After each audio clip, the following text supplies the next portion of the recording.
غیرت مند لوگ بھی ہیں ہمارے صوبے میں، کچھ بزدل بھی ہیں، ان کا بھی بتاتا ہوں آپ کو.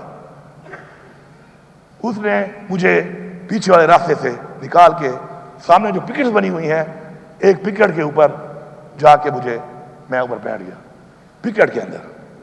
میں اس لیے بتا کہ کلیئر ہو، اپنا ہائٹ اور بتانا نہیں چاہیے، لیکن میری وہ نظریے کے ساتھیوں کے لیے ضروری ہے کیونکہ ان کو کنفیوز کیا جا رہا ہے. 4 گھنٹے میں وہاں پہ رہا، پورے 4 گھنٹے. یہ گھوم رہے تھے، تلاشیاں لے رہے تھے، بھاگ رہے تھے، پورا انہوں نے کارڈن کیا ہوا تھا. اس دوران میں میرے پاس وہ بندہ دوبارہ جب آیا تو اس پکٹ میں میرے ساتھ ایک میرا گارڈ سمی نام کا وہ بھی تھا. اس میں نے ان سے کہا کہ گاڑیوں میں کیا پوزیشن ہے، نکلنا ہے یہاں سے. تو انہوں نے کہا تمام گاڑیاں سرکاری اور آپ کی ذاتی توڑی جا چکی ہیں، سارا سامان لے گئے ہیں، ساروں کے ٹائر پھاڑ دیے ہیں، کوئی گاڑی بھی اس وقت اویلیبل نہیں ہے. اور سارے پولیس والے جو ہے ہمارے، وہ سارے کے سارے انڈر کسٹڈی ہیں اس وقت. ان سب کو انہوں نے وہاں پہ اریسٹ کر کے رہنما بنایا ہوا ہے، including by C S O جو کہ ایک ایس ایس پی ہے. اب اس حالات میں نے ان سے کہا کہ ایک گاڑی برابر کرو اور اس گاڑی کو آپ کہیں بھیجو آگے مونال والی سائڈ پہ. تو تقریباً اس ٹائم میں وہ گاڑی ارینجمنٹ ٹائم ہے، لگ بھگ 4 گھنٹے کے بعد مجھے انہوں نے کہا کہ گاڑی ارینج ہو گئی ہے اور گاڑی ارینج ہو کے اس کو بتا دیا گیا کہ وہ اس روٹ کے اوپر آپ کے لیے ویٹ کرے گی. میں نے کہا ٹھیک ہے، اگر اللہ نے مجھے پہنچا دیا تو ٹھیک ہے. اب تیز بارش شروع تھی، پوری لائن میں ایسے رینجر کے سارے ڈالے اور ایسے ساری کی ساری پولیس کے ڈالے. میں نے اس پکٹ سے جمپ کیا، میں چلتا ہوا گرین بیلٹ پہ گیا، میں ان کو نظر نہیں آیا. اللہ نے جو کرنا ہوتا ہے وہ کرتا ہے. وہاں سے میں موو ہو کے گیا، آگے جا کے میں واک کرتا ہوا جب پہنچا پر اوپر. ابھی صبح کی روشنی اس وقت تک پوری آئی نہیں تھی، تو وہاں پر چونکہ کوئی آمد و رفت تھی نہیں، تو میں ہر 1-2 جو گاڑیاں سوکھیاں وغیرہ گزری تو جو بھی گاڑی گزر رہی تھی میں اوپر سے پتھر مار رہا تھا کہ شاید کوئی بھی رک جائے تو میں آگے بڑھ جاؤں. اب اس وقت میرے پاس نہ موبائل ہے، نہ میری جیب میں 1 روپیہ ہے. ایک اللہ کی ذات ہے، ایک میں ہوں. پھر ایک گاڑی آ کے وہاں پہ جب میں نے پتھر مارے گاڑی رک گئی. جب میں اس گاڑی کے پاس گیا تو وہ وہی گاڑی تھی، ساتھ ایک موٹر سائیکل بھی تھا. اس گاڑی میں ڈرائیونگ کر رہا تھا وہ میرا ڈرائیور افتخار جو میرا ڈرائیور ہے سی ایم ہاؤس کا وہ تھا. اور آگے موٹر سائیکل پہ عارف خٹک جو میرا ایک گارڈ تھا وہ تھا، اور ایک طارق میرا گارڈ ہے وہ تھا. وہ 2 موٹر سائیکل پہ تھے. جب میں گاڑی میں بیٹھا تو عارف خٹک موٹر سائیکل چلانا شروع ہو گیا اور طارق آگے گاڑی میں ساتھ بیٹھ گیا اور ہم روانہ ہو گئے. سر گاڑی کا جو نمبر ہے AA4263 سرکاری گاڑی تھی، کے پی ہاؤس اسلام آباد کی. ہم روانہ ہو گئے. موٹر وے پہ ہم نے جا کر ایم ٹیگ کے اوپر ہٹ کیا، اس کی رسید بھی یہاں پہ موجود ہے. ایم ٹیگ کے ذریعے موٹر وے پہ چڑھے. موٹر وے سے آگے ہم جا کر پھر جب موٹر وے سے اترے تو اب یہ بڑے مزے کی بات ہے، سارے سن لو. کچھ چیزیں میں ایکسپوز کرنا چاہتا ہوں، بتانا چاہتا ہوں. میں وہاں سے ایک ضلع کے ڈی پی او کے گھر میں پہنچ گیا. رابطے تو میرے تھے ہی نہیں. جب میں اسے گھر پہنچ گیا تو اسے گھر کے اندر میں اندر چلا گیا. جب میں چلا گیا وہ موجود نہیں تھا. وہ موجود نہیں تھا. فون پہ اس کے بندے نے میری بات کرائی. انہوں نے ہمارا ناشتہ تیار کرنا شروع کر دیا. میں نے اسے کہا کہ مجھے سیکیورٹی دو اور میں نے سی ایم ہاؤس جانا ہے پشاور. میں ایک صوبے کا چیف منسٹر اپنے صوبے میں ہوں، لیکن میں نے کہا کسی کو پتہ نہیں چلنا چاہیے اس بات کا. تو اس نے مجھے یہ کہا کہ میں یہ گارنٹی سر نہیں دے سکتا کسی کو پتہ نہ چلے، کیونکہ میں آپ کو جب سیکیورٹی دوں گا، اسکارٹ دوں گا تو یہ بات پتہ چل سکتی ہے، تو میں یہ گارنٹی نہیں دے سکتا. میں نے کہا ٹھیک ہے، پھر تمہیں گارنٹی نہیں دے سکتے تو لیو اٹ، مجھے نہیں چاہیے، میں خود نکل جاتا ہوں. یہ میرے آرڈر پہ ہوا، اس پہ قصور اس کا نہیں ہے. میں نے خود ہی کہا کہ نہ دو، کیونکہ وہ کہہ رہا تھا میں یہ گارنٹی نہیں دے سکتا. اس کے بعد میں وہاں سے نکل کے اس دوران میں گاڑی نے ایک پمپ سے تیل ڈلوایا، اس کی رسید بھی موجود ہے. کیمرے بہت لگے ہوئے ہیں. یہ جتنی بھی راستے میں بتاؤں گا ضلع آپ کو، ان پہ بہت سی شاپس ہوں گی. ان شاپس پہ وہ چیک کر سکتے ہیں کہ کہیں بائی پاس تھا یا کہیں کہاں تھا، وہاں پہ میں جا رہا ہوں.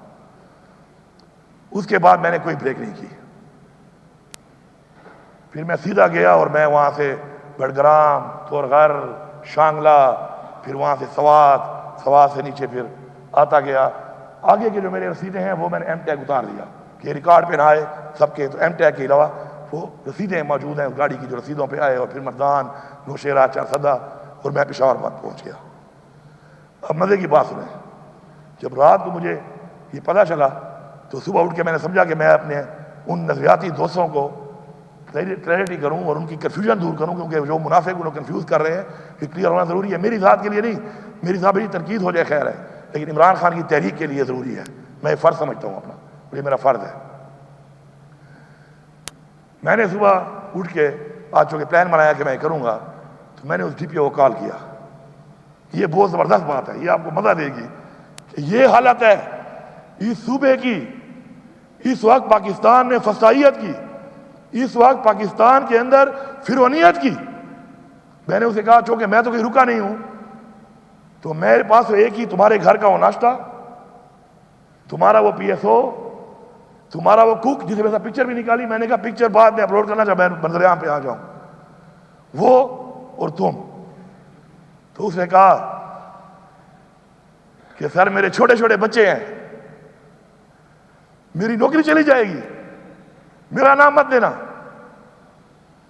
سوچو صوبے کا وزیر اعلیٰ جس کا وہ پابند ہے، جس کے وہ انڈر ہے، اس صوبے کے وزیر اعلیٰ کے اوپر کہ وہ اس کے گھر بغیر بتایا گیا، اسے گھر گیا، وہ ڈر رہا ہے کہ میری نوکری چلی جائے گی، میرے چھوٹے چھوٹے بچے ہیں. کس سے ڈر رہا ہے وہ؟ کون ہے حاکم؟ کون کر رہا ہے حکومت؟ اور کون اس خوف تک لے گیا لوگوں کو؟ تو آپ اندازہ لگا لیں باقیوں کی کیا حالت ہوگی. باقی ماحول کیا ہے اس صوبے کے اندر، یہ تو میں آپ کو ایک مثال دے رہا ہوں کہ اس صوبے کی بیوروکریسی یا اس صوبے کی پولیس یا افسران کی جب یہ حالت ہے کہ اپنے صوبے کے وزیر اعلیٰ کا اپنے گھر پہ آنا، ناشتہ کرنا، اپنے صوبے کے اندر وہ بتانے سے ڈر رہا ہے کہ میرے ساتھ کچھ ہو نہ جائے. کون تمہارے ساتھ کیا کرے گا؟ عمران خان کہتا ہے نا لا الہ الا اللہ پہ یقین رکھو، یہ یقین ختم ہو رہا ہے لوگوں میں. اس حد تک کی فرعونیت ہے. میں سلام پیش کرتا ہوں اپنے ان ورکروں کو، اپنی اس پارٹی کے لوگوں کو کہ جو ڈٹ کے کھڑے ہیں، ڈٹ کے اپنے نظریے کے ساتھ، اپنی سوچ کے ساتھ. اور ہمارے جو ورکر گرفتار ہوئے ہیں، میں ان کی فیملیوں کو پیغام دے رہا ہوں. پہلا کام جو میں نے یہاں پہنچ کے کیا وہ یہ کیا کہ میں نے کہا ورکروں کی لسٹیں منگواؤ. اہل والوں کو رابطہ کیا، اہل یہاں والوں کو بلایا، اسلام آباد پنڈی والوں سے رابطہ کیا کہ سب کی لسٹیں نکالو، ڈیٹیل نکالو، ان کی ضمانتیں شروع کر دو. میں ان کے گھر والوں کو پیغام دے رہا ہوں، یہ فرض سمجھ کر یہ آپ کے نہیں ہمارے بچے ہیں، یہ آپ کے بھائی نہیں ہمارے بھائی ہیں. ایک ایک کو انشاءاللہ ہم بری کرائیں گے. ان کے ساتھ جو بھی ظلم اس دوران میں ہوا ہوگا انشاءاللہ اس کا حساب دینا پڑے گا. اپنا میں معاف کر سکتا ہوں، کسی اور کا معاف نہیں کر سکتا. اور میں یہ پیغام بھی دے رہا ہوں، جناب اسپیکر یہ پیغام دے رہا ہوں ان سب کو کہ تم اس آہ سے ڈرو، تم اقتدار کے لیے یا تم کرسی کے لیے یا پیسے کے لیے یا طاقت کے لیے جو ظلم کرتے پھر رہے ہو لوگوں کے گھروں میں، جب تم غصے ہو یا پہلے غصے رہے ہو، ابھی گھس رہے ہو، ڈرا رہے ہو، دھمکا رہے ہو، مار رہے ہو، ظلم کر رہے ہو، بے پردی کر رہے ہو، ان کے دل توڑ رہے ہو، ان کی بددعائیں آپ کو اس جہان میں بھی ذلیل کریں گی. اس جہان میں تو آپ کا کیا انجام ہوگا اب خود اندازہ ہونا چاہیے، کیونکہ اللہ تعالیٰ نے فرمایا ہے کہ میں اس جہان میں بھی دکھاؤں گا، اور دکھایا ہوا ہے. وہ نواز شریف 3 دفعہ زیادہ منع ہوا ہے، آج بازار میں گھوم نہیں سکتا. یہ اللہ دکھا رہا ہے. وہ زرداری جو اتنا پیسہ کما چکا ہے آج اس کی نسل ختم ہو چکی ہے. یہ اللہ دکھا رہا ہے. ہوش کے ناخن لے لیں. یہ آ سے ڈریں، کسی کی کسی کی بددعا آپ کا وہ حال کر سکتی ہے کہ کرسیاں اور یہ جہان بھی آپ کا تباہ، اور وہ جہان آپ سوچیں آپ کا کیا ہوگا. اگر آپ کا کوئی ایمان ہے، صرف وہ لوگ جن کا ایمان نہ ہو انسانیت کے لیے تو وہ بھی حد تک نہیں جاتے. اور ہمیں تو اسلام نے انسانیت کے بارے میں حکم دیا ہے، پھر حقوق العباد کے بارے میں حکم ہے. اللہ تعالیٰ فرماتا ہے حقوق اللہ میں معاف کر دوں گا، میرے بس میں ہے. حقوق العباد میں معاف نہیں کر سکتا کیونکہ میرا بس ہی نہیں ہے جب تک وہ انسان معاف نہیں کرے گا. اتنی بڑی بات. حقوق العباد ان کے یہ ہیں جو یہ کر رہے ہیں. آج انہوں نے اس ملک کو کہاں کھڑا کر دیا ہے. لوگوں کے ساتھ جو ہو رہا ہے، جس حد تک ہو رہا ہے، اس کی مثال تو تاریخ میں کہیں نہیں ملتی. اور یہ سارے کے سارے ایکسپوز ہوں گے. وہ وقت دور نہیں ہے، آج یا کل یا پرسوں یا ترسوں. میں ہوں گا، میں نہیں ہوں گا. انسان ہے، دنیا فانی ہے، کوئی ایک لمحے کا پتہ نہیں ہے کسی کو. لیکن ہمارا ایمان ہے کہ ہم نے آخرت کا جواب دینا ہے. ہمارا یہ بھی ایمان ہے کہ ہم نے اپنی نسلوں کا سوچنا ہے، کیونکہ ہم مسلمان ہیں. اسلام نے رہنا ہے اس دنیا میں قائم و دائم انشاءاللہ. اس کے لیے ہم نے پروٹیکٹ کرنا ہے اپنی نسلوں کو. جو مسلمان ہماری نسلیں ہیں ان کو پروٹیکٹ کرنا ہے ہم نے. جناب اسپیکر، نہایت افسوس کی بات ہے کہ اس وقت اس ملک میں جو لوگ اس ملک کے فیصلے کر رہے ہیں، نہ ان کو انسانیت کا خیال ہے،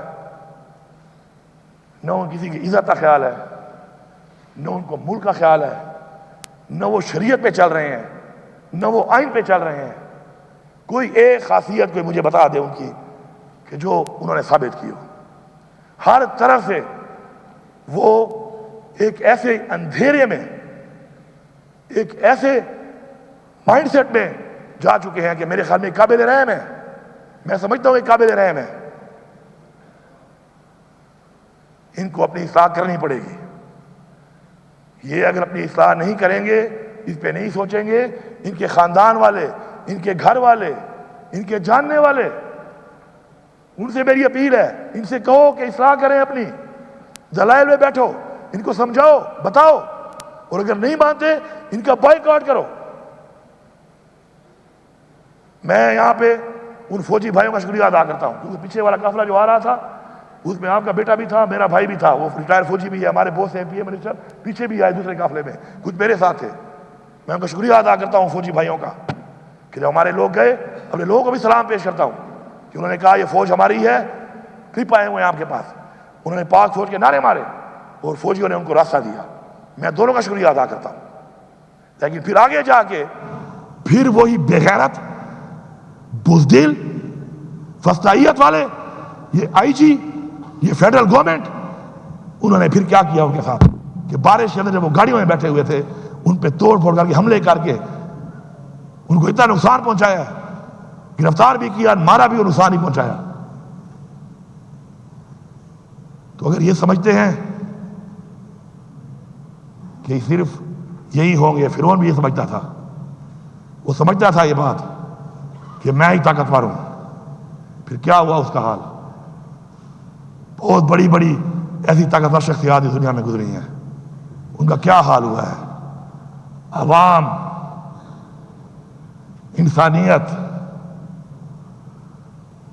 جب عوام اٹھتی ہے اور انسانیت کسی میں نہیں ہوتی، تو جب ان کا کوئی انجام ہوتا ہے تو اس کی مثال کئی 100 سالوں تک رہتی ہے. اور آج یہ وہی لوگ میں جو یاد کر رہا ہوں ان کی مثالیں قائم ہیں، یہ وہی مثالیں بنیں گی.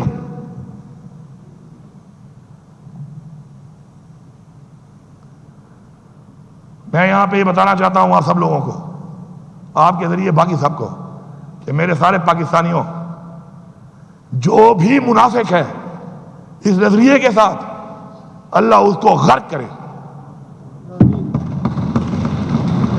اللہ اس کو غرق کرے. آپ ان کے دھوکے میں مت آؤ، ان کی باتوں میں مت آؤ. یہ گھبرا گئے ہیں آپ سے، ان کی ٹانگیں کانپ رہی ہیں آپ کا جذبہ دیکھ کر، آپ کا اتحاد دیکھ کر، آپ کی ٹیم دیکھ کر، آپ کا جنون دیکھ کر. اور جو بھی ہمیں منافق ہے اپنی پارٹی کے ساتھ، نظریے کے ساتھ، عمران خان کے ساتھ، میں برملا کہہ رہا ہوں، یہ اللہ کے نام میں کلمے لکھے ہوئے ہیں یہاں پر، اللہ کا کلام ہے. اللہ تعالیٰ اسے خاندان کو غرق کرے، اس سے بڑی بات نہیں ہے. میں کسی سے بھی نہیں کہتا کہ مجھ سے وہ معذرت کرے کسی نے اگر غلط بات کی ہے تو، کیونکہ وہ میرے بھائی ہیں. لیکن ان کے تحفظات جو میں نے بتائے، جو میں نے بات کی، اس جہان بھی میرا گریبان، اگر اس میں ایک بات بھی چھوٹی ہو، اور اس جہان بھی میرا گریبان آپ کے لیے حاضر ہے، آپ پکڑ سکتے ہیں. لیکن آپ اس چیز کا حصہ نہ بنیں. آپ کو بہکانے والے، چاہے وہ اندر والے ہیں چاہے وہ باہر والے ہیں، وہ منافق ہیں. منافقوں سے بچو، اتحاد کے ساتھ اپنے مقصد پہ اپنے لیڈر کی آزادی کے لیے، آئین کی پاسداری کے لیے، آئین کے تحفظ کے لیے، قانون کی بالادستی کے لیے متحد ہو کے ایسے ہی ڈٹے رہو، ایسے ہی ڈٹے رہو۔ جتنا ڈٹو گے، جتنا لڑو گے، جتنا مقابلہ کرو گے، دشمن پیچھے ہٹے گا۔ پورے پاکستان میں ہر بندہ مجھے یہ کہہ رہا ہے کہ ہمیں 0.001% بھی یقین نہیں تھا کہ تم لوگ پہنچ جاؤ گے۔ آپ کو بھی کہتے ہوں گے سارے، کسی کو یقین نہیں تھا، کیونکہ جس لیول کی انہوں نے رکاوٹیں ڈالی ہوئی تھی 79 لوگوں کے لیے، وہ امپاسبل تھی، لیکن اللہ کی ذات نے وہ سب پاسبل کیا۔ ہمیں کامیابی ہوئی ہے، یہ بہت بڑی کامیابی ہے ہماری کہ ہم اس جگہ پہ جا کے پہنچے۔ ہم نے اپنا احتجاج ریکارڈ کرایا، اس میں جس کا جتنا نقصان ہوا نقصان بھی اللہ پورا کرے گا، آگے اچھائی کا راستہ اور سب کچھ وہ بھی اللہ آگے بھی دکھائے گا، اور کامیابی بھی دے گا۔ کامیابی تب دے گا جب نیت صاف ہوگی، کامیابی تب دے گا جب مقصد کے لیے کام کریں گے، کامیابی تب دے گا جب ذات کے لیے نہیں، نظریے کے لیے ہم محنت کریں گے، ذاتی فائدے کے لیے نہیں، نظریات کے لیے اپنی یہ جنگ جو ہماری تحریک ہے اس کو جاری رکھیں گے، اور وہ وقت دور نہیں ہے، انشاءاللہ قریب ہے۔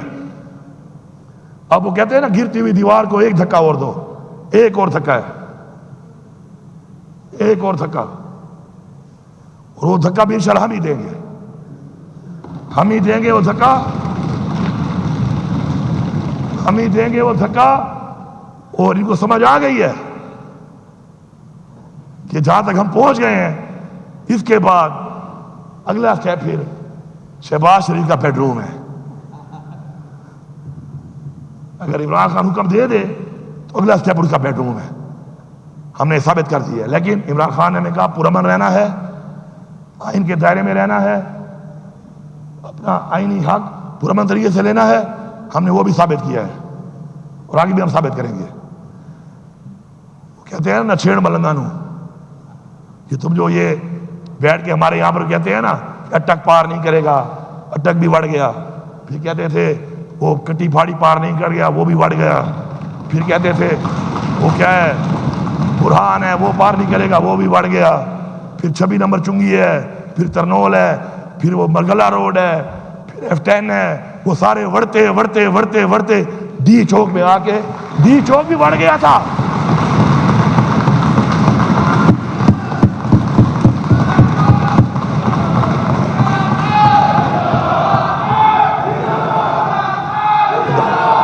ڈی چوک بھی بڑھ گیا تھا، ڈی چوک بھی بڑھ گیا تھا، لیکن ہماری جو حد تھی، جو بتائی گئی تھی، جو حکم دیا گیا تھا، وہ ریکارڈ کر کے ہم نے پرامن طریقے سے واپس آئے۔ لیکن ہمارے ساتھ جو کیا گیا ہے، اس کے بعد میں یہاں پہ کھڑا ہو کے فیڈرل گورنمنٹ کو وارننگ دے رہا ہوں کہ اگر تم نے اس آئی جی اسلام آباد کو نہ ہٹایا تو اگلی دفعہ اس آئی جی کو ہٹوانے کے لیے ہم تمہارے پہ دعویٰ بولیں گے۔ تیار ہو نا سارے؟ یہ میں پیغام فلور سے دے رہا ہوں، یہ میرے صوبے کی ملکیت پہ جس طرح گھسا، اس نے میرے سرکاری گاڑیوں کو توڑا، اس نے وزیر اعلیٰ کی سرکاری گاڑیوں کو توڑا، علی امین کا نہیں توڑا، یہ صوبے کا وزیر اعلیٰ ہے اس وقت، اس نے اس صوبے پہ حملہ کیا ہے۔ اگر یہ وفاق صوبے پہ حملہ کرنے والے کو رکھتی ہے، مطلب ہے کہ یہ حملہ وفاق نے کیا ہے ہمارے اوپر۔ تیار رہے، پھر آ رہے ہیں، تیار ہو سارے؟ کھڑے ہو جاؤ، کھڑے ہو جاؤ، اپنے حق کے لیے تیار ہو، اپنے حق کے لیے لڑو گے، اپنے حق کے لیے مرو گے، سبق سکھاؤ گے، صوبے کا حق لو گے، نعرہ مارو ساڈا حق اتھے رکھ، اتھے رکھ، اتھے رکھ، اتھے رکھ۔